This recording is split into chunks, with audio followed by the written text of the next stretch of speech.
muchas gracias por la invitación. Es un gusto estar acá compartiendo este espacio de intercambio, de reflexión, de conocimiento. Y nos vamos a ir a un lugar cercano a la ciudad de Mendoza, pero totalmente distinto. Yo durante más de 20 años me dediqué a los estudios de la cerámica indígena, de la cerámica colonial, así que esta ocasión es especialmente grata porque este encuentro está dedicado a la doctora Beatriz Rovira, pero en los últimos años hemos comenzado una nueva área de investigación en la arqueología histórica y venía a presentarles las investigaciones que llevamos a cabo junto a Horacio y al equipo. Como veíamos en la presentación de Horacio, estamos en el área noroeste de la provincia de Mendoza. Pueden ver el Océano Pacífico a su izquierda y la bahía de Valparaíso, muy cerquita en este sector de acá, puerto sumamente importante en el cono suramericano, y en este sector de acá, la ciudad de Santiago de Chile. Y el área en la que estamos trabajando actualmente es la cordillera de los Andes, en su sector más alto. Estamos hablando del paso cordillerano, de la cumbre o el paso de la Aconcagua. En esta ruta se encuentra el Cerro Aconcagua, que es el cerro más alto del continente americano, y que es un ambiente claramente dominado por la masa andina, el macizo andino, los glaciares y los ríos. De tanto ir y venir por la Ruta 7, que es la actual ruta del corredor bioceánico que comunica el Atlántico con el Pacífico, 2-3 veces al año hacemos esa ruta, empezamos a pensar en estudiar un espacio extraurbano, un espacio que no fuera nodal. Nos queríamos ir a esos espacios que eran las rutas y los caminos que unían las grandes ciudades o las ciudades relevantes durante la colonia y durante el periodo independiente. Específicamente estamos trabajando en este valle glaciar. Es la zona conocida como Paramillo de las Cuevas, es un valle de origen glaciar, ubicado a 3.000 metros sobre el nivel del mar, y estamos haciendo arqueología en esta área. Claramente es un ambiente extremo, no tanto por su altitud, sino por las grandes nevadas que rigen el clima en esta zona y que claramente han hecho muy difícil la ocupación humana.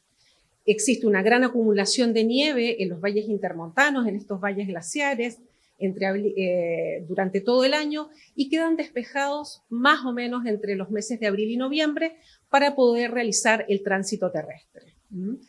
Esto lleva hasta el día de hoy una pérdida de la comunicación entre la ciudad de Mendoza, Santiago de Chile y el puerto de Valparaíso.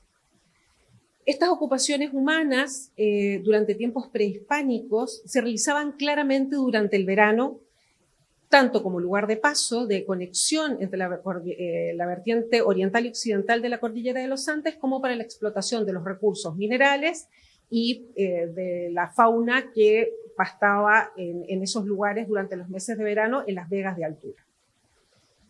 Durante la colonia se produce, como les contaba Horacio, la fundación de la ciudad de Mendoza, la conquista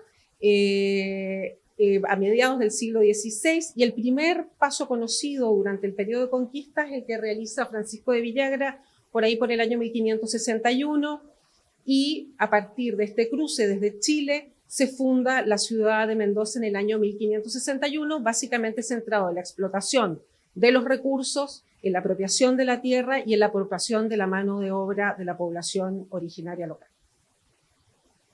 Claramente, en este estudio de un espacio internodal, de un espacio caminero, como puede ser una ruta, en este caso de alta montaña, siempre estamos pensando en la ciudad de Mendoza. Lo que sucede en este intercambio, en esta conexión entre la ciudad de Mendoza, que se encuentra en este sector de acá, toda la ruta que se hace subiendo, remontando el Valle de Mendoza para cruzar la alta cordillera y poder bajar a los valles fértiles de Chile y desde aquí poder pasar a Santiago y al puerto de Valparaíso.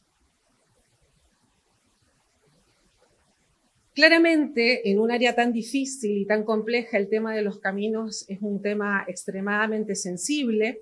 Este camino no es un camino iniciado ni fundado claramente en el periodo de la conquista y la colonia, sino que es el camino conocido como Capacñán o Camino del Inca, que en realidad es un camino que precede a la dominación incaica y más conocido como un camino ancestral, un camino que al menos tendría 6.000 o más años de tránsito en el área y que durante mediados del siglo XVI habría estado deshabitado, ya que los tambos incaicos asociados a ese camino habían sido deshabitados debido a la llegada de la población hispana.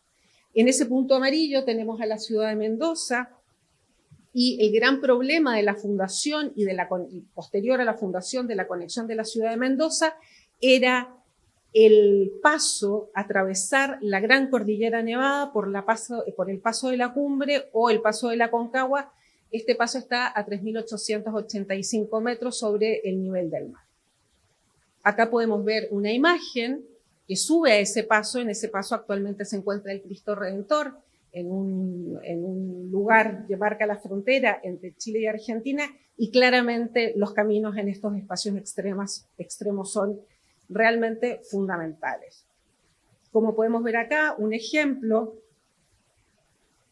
existe un valle, para quienes han ido quizás a Mendoza, un valle en medio de la cordillera, que es el Valle de Uspallata, donde se asentaban los principales tambos incaicos, pero que era fundamental porque ahí se encontraba la encrucijada de caminos que unía a la ciudad de Mendoza, ubicada en el piedemonte, en la zona de valle, con estos valles altos y luego con lo que era el gran cruce de la cordillera.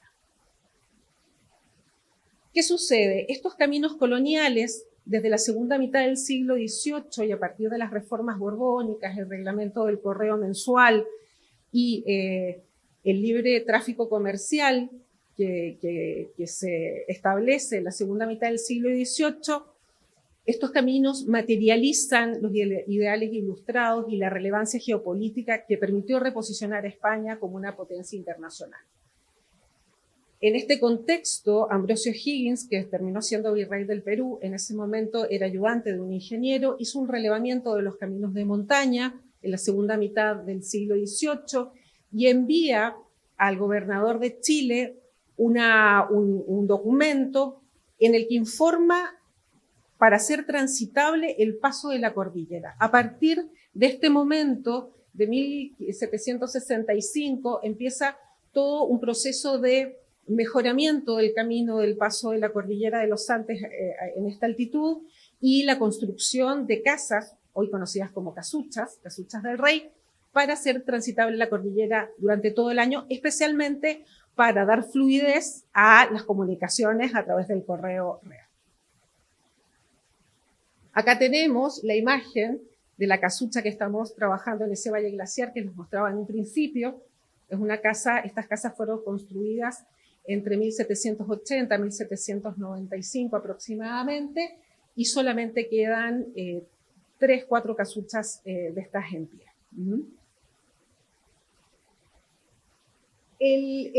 Claramente, en un ambiente tan extremo como la alta montaña nevada, está constantemente siendo condicionado por los temas ambientales. Por ejemplo, en el momento que se estaban construyendo estas casuchas, en el año 1788, se produce una destrucción del camino por el endicamiento de un glaciar en el Cerro del Plomo y que arrasa con gran parte del camino. Este endicamiento, este fenómeno de aluviones por endicamientos glaciares, es un fenómeno que va repitiéndose a lo largo de los siglos. Y acá podemos ver en el macizo andino las 8 casuchas, aunque probablemente son más, que se construyeron en el periodo de Ambrosio Higgins, y nosotros estamos estudiando específicamente esta. Apenas se produce el paso, acá tenemos la frontera entre Chile y Argentina. Este proceso no termina aquí, sino que ya en la segunda mitad del siglo XIX y en el siglo XX se produce un paulatino abandono del rol estratégico de estas casas de ladrillo construidas en plena cordillera, y Chile y Argentina se encontraban en un proceso de inserción en el contexto capitalista con un impacto de la industrialización en la alta montaña el incremento de la circulación de personas y de bienes manufacturados. Por ahí, a fines del siglo XVIII, 1869, empieza la construcción del telégrafo y claramente la construcción del ferrocarril trasandino como parte de la gran red ferroviaria que atraviesa la Argentina fue clave. Se empieza a construir en 1887 y se inaugura en 1910 después de varios intentos de finalización. La construcción del ferrocarril transformó radicalmente las comunicaciones y el paisaje, se produce una industrialización del paisaje de la alta montaña y se produce el establecimiento de poblados con población en las villas de alta montaña. Es decir, desde fines del siglo XIX, pero especialmente desde en la segunda mitad del siglo XX, vemos una ocupación anual de la alta montaña y ya no de carácter estacional como marcaba siempre las condiciones de cruzar.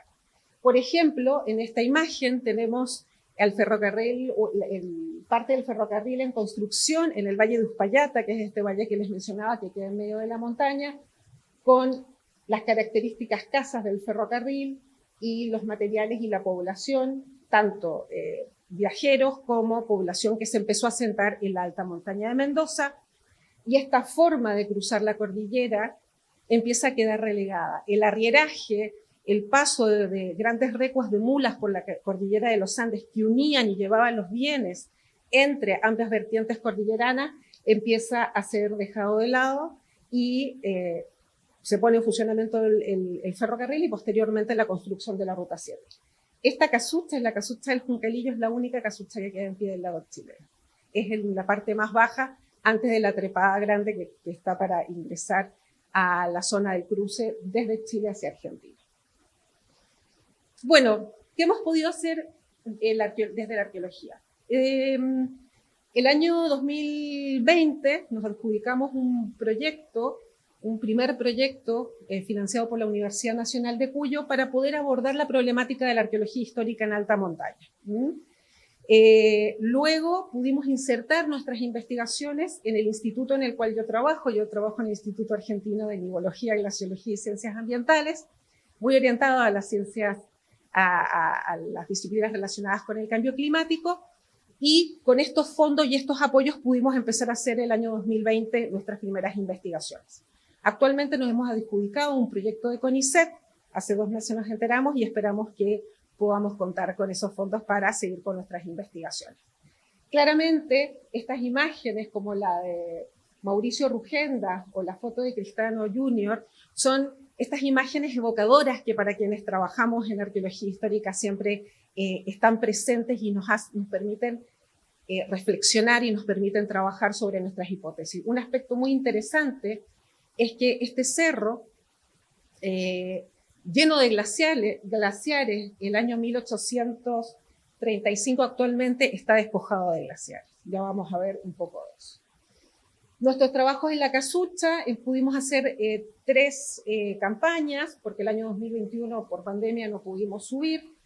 Acá está el cerro que les mencionaba recién, el Cerro Tolosa, totalmente despojado de sus glaciares.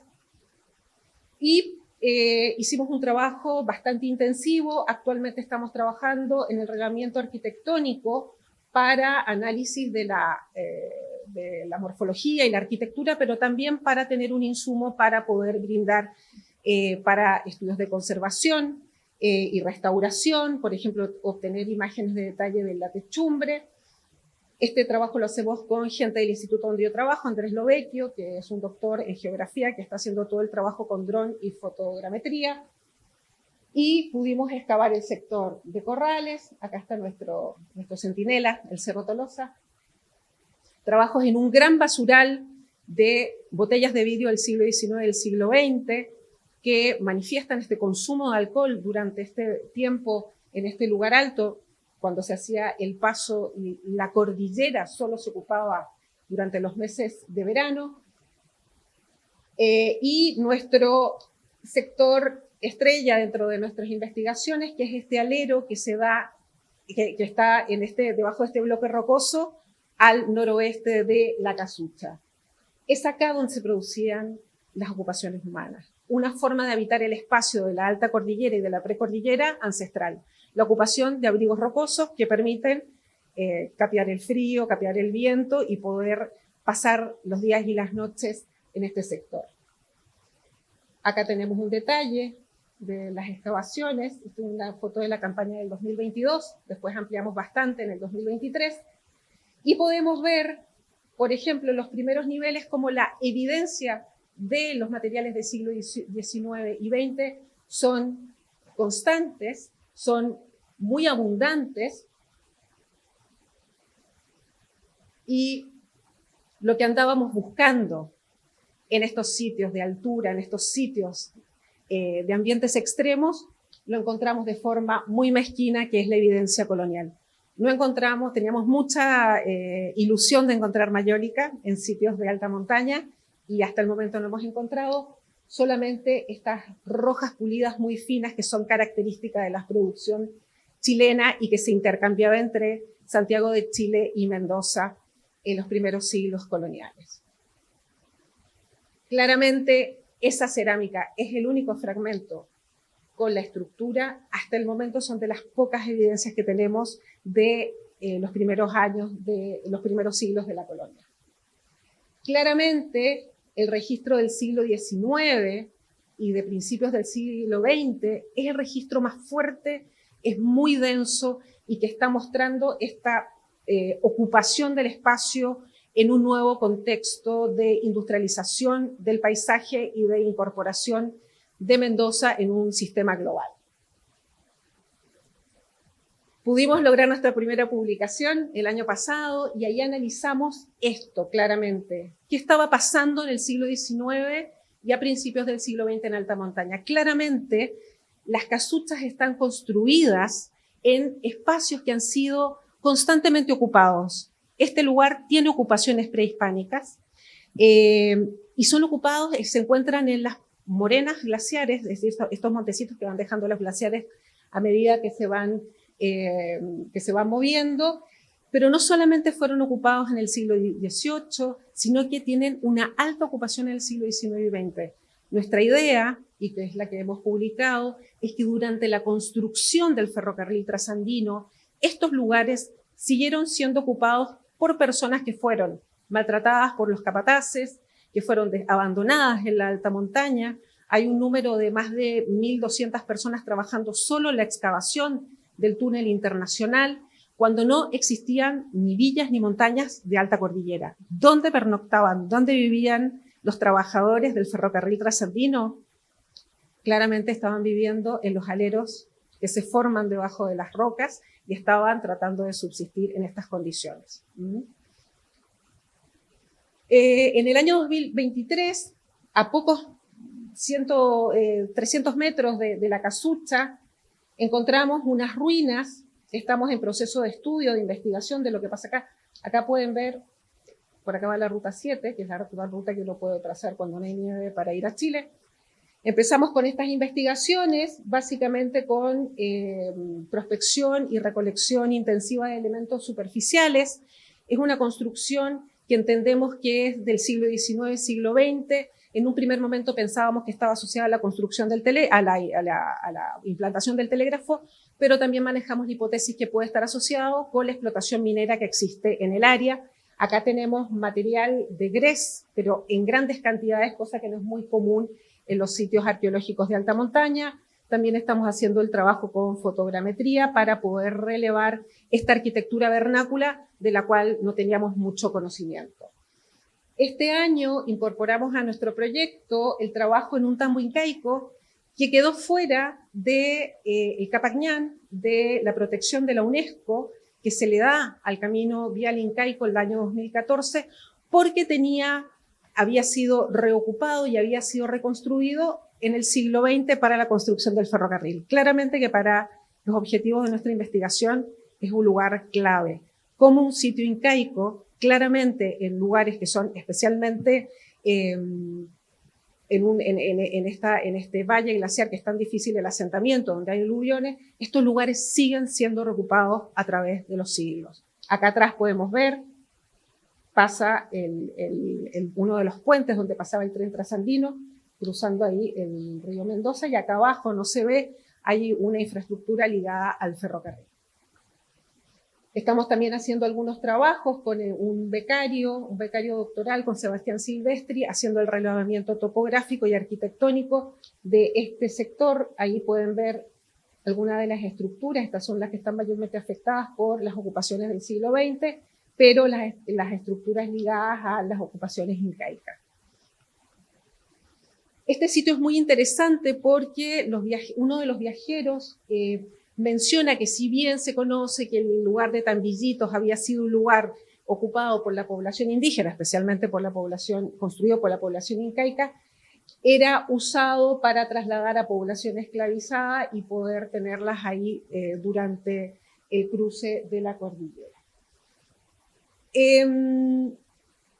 Nos empezamos a hacer muchas preguntas. ¿Por qué encontramos tan poco registro colonial y por qué encontramos tanto registro del siglo XIX-XX? Claramente hay un mayor impacto del paso de los bienes manufacturados, pero también hay factores ambientales que en este lugar tan sensible están afectando. María del Rosario Prieto, Charo Prieto, una historiadora del clima muy conocida, realizó una investigación utilizando datos instrumentales sobre la abundancia, escasez y de nieve durante 4 siglos, usando datos instrumentales, el registro del diario Los Andes y información generada de la climatología histórica a partir de relatos de cronistas y viajeros. ¿Y qué es lo que nos cuenta Charo?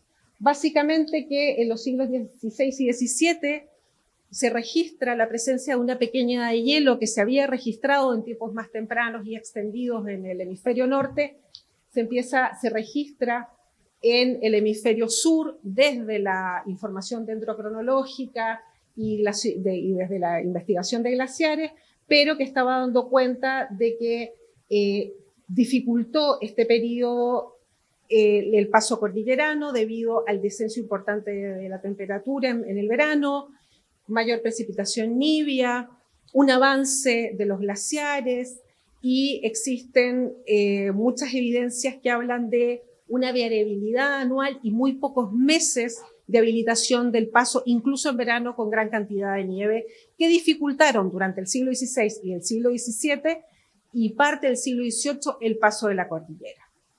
Hay diversos relatos al respecto, sobre todo las condiciones y los relatos bastante crudos de lo que era pasar la cordillera de los Andes con la muerte de quienes estaban pasando a pie estos caminos. Y lo que el cierre del paso ocasionaba en los vecinos de la ciudad de Mendoza, una ciudad que quedaba aislada de su cabecera, que era Santiago de Chile, debido a la ausencia de servicios religiosos, de la pérdida de la hacienda y del abuso de poder y la violencia que se daba durante este periodo que Mendoza quedaba totalmente desconectada. ¿Qué sucede? Desde mediados del siglo XVIII se empiezan a ver grandes periodos de sequía a partir del registro histórico que analiza Charo. Los periodos empiezan a ser cada vez más extensos para pasar el cruce cordillerano, mayor cantidad de meses, incluso hubo años que se pudo pasar todo el año la cordillera, no solamente en verano, sino que también en invierno, y que se registran en grandes periodos de sequía. Charo elabora una serie anual de caída de nieve entre 1760 y 1890, registrando acá en color lila estos periodos de sequía, y claramente es un periodo que tiene su impacto, estas sequías tienen impacto hasta el día de hoy. Acá en rojo, para quienes estén interesados con el tema climático, se registran los principales fenómenos del Niño o ENSO y las grandes nevadas de la cordillera de los Andes.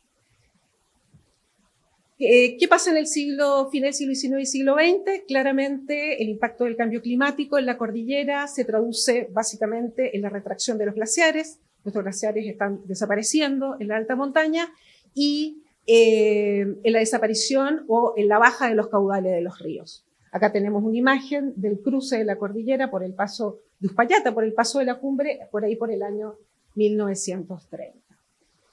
Algunas reflexiones e ideas para seguir trabajando. Claramente la información climática nos ha permitido empezar a entender por qué de esta escasa evidencia de registro arqueológico colonial en los sitios de altura, porque claramente entre el siglo XVI y todo el XVII las condiciones del paso fueron extremas debido a la pequeña edad de hielo, pero desde la segunda mitad del siglo XVIII tenemos alternancia de años secos con años nevadores y que han hecho más accesible el paso, y esto en conjunto con el aumento del tráfico de materiales industrializados ha provocado un gran impacto en la alta cordillera. Y claramente en su ocupación ya no estacional, sino que una ocupación en todo el año a partir de la construcción del ferrocarril. ¿Qué es lo que queremos seguir haciendo? Ahora llevamos 3 años y medio de investigación, estos son los primeros resultados. Con este proyecto, que esperamos tener su financiamiento, queremos seguir trabajando los paisajes de montaña desde la perspectiva de la arqueología histórica. Estos paisajes experimentaron cambios consonantes con la historia económica de la provincia y con la historia mundial, produjo impactos y reconfiguraciones de este paisaje, y proponemos hacer un análisis histórico de la alta montaña de Mendoza desde una perspectiva de la arqueología histórica. Tenemos un montón de objetivos, un montón de ideas para seguir trabajando, analizar los procesos de exploración, colonización, explotación y cambios en la concepción y el uso de los recursos y la tierra en la cordillera de los Andes a esta latitud entre los siglos XVI y XIX. Queremos definir la organización del espacio comprendido en las terrazas de los principales ríos y arroyos de la cordillera, explicar la funcionalidad de los sitios arqueológicos, definir las formas de movilidad a partir de las diferentes estrategias económicas que se dan desde la colonia temprana hasta el siglo XX. Es decir, tenemos muchos objetivos para seguir desarrollando y claramente estas investigaciones no son posibles sin los fondos, que a veces pueden ser escuetos, pero sí nos da la posibilidad de arrancar nuestras investigaciones, de todas las personas involucradas en diversas instituciones como el Centro de Investigaciones Ruinas de San Francisco en el área fundacional de Mendoza, el Laboratorio de Arqueología Histórica y Etnohistoria de la Facultad de Filosofía y Letras de la Universidad Nacional de Cuyo, el equipo de arqueología del Grupo de Historia Ambiental en el IANIGLA, y quiero destacar la participación de un buen número de estudiantes que están muy entusiasmados con hacer arqueología histórica, con nosotros, de involucrarse en las problemáticas de alta montaña, pero involucrarse en las problemáticas del siglo XVII, XVIII, XIX y XX. Sin ellos yo creo que sería demasiado difícil llevar a cabo estas investigaciones. Así que muchas gracias a todos.